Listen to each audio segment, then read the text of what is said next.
السلام علیکم۔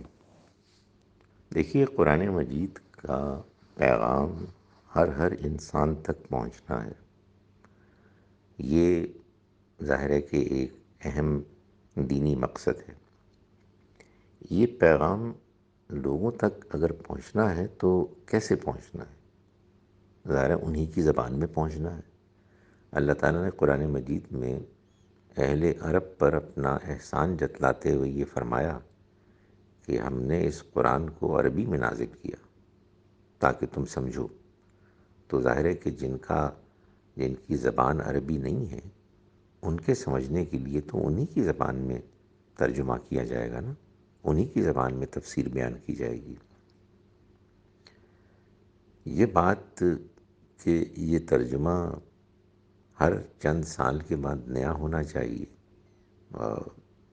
میرے اس احساس پر مبنی ہے کہ 20-25 سال کے بعد زبان بدل جاتی ہے، اس لحاظ سے کہ محاورہ، ووکیبلری، انداز بیان میں فرق آ جاتا ہے، بعض الفاظ متروک ہو جاتے ہیں، نئی نسل ان سے واقف نہیں ہوتی۔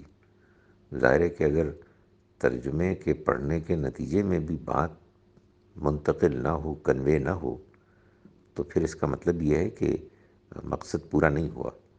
اس لیے قرآن مجید کا جو بھی مفہوم ہے وہ سمجھنا دیانتداری سے یہ ہر خاص اور عام کا فرض ہے، لازم ہے، لیکن وہ کنوے کیسے ہو، کس زبان میں ہو؟ وہ اسی زبان میں کنوے ہونا چاہیے کہ جو زبان لوگ سمجھ سکتے ہوں۔ اور میں یہ گزارش کر رہا ہوں کہ وہ زبان وقت کے ساتھ ساتھ بدلتی ہے، اپنے محاورات، اپنے ووکیبلری وغیرہ، چنانچہ اس کے مطابق ترجمہ بدلنا چاہیے۔ بدلنا چاہیے سے مراد اس کا مفہوم تو وہی رہے گا، لیکن اس کے بیان کا انداز، اس کو منتقل کرنے کے لیے الفاظ کا انتخاب، جملوں کی ساخت کا انتخاب، یہ بدل جائے گا تاکہ جس کے لیے پیغام پیش کیا جا رہا ہے وہ پیغام کو سمجھے۔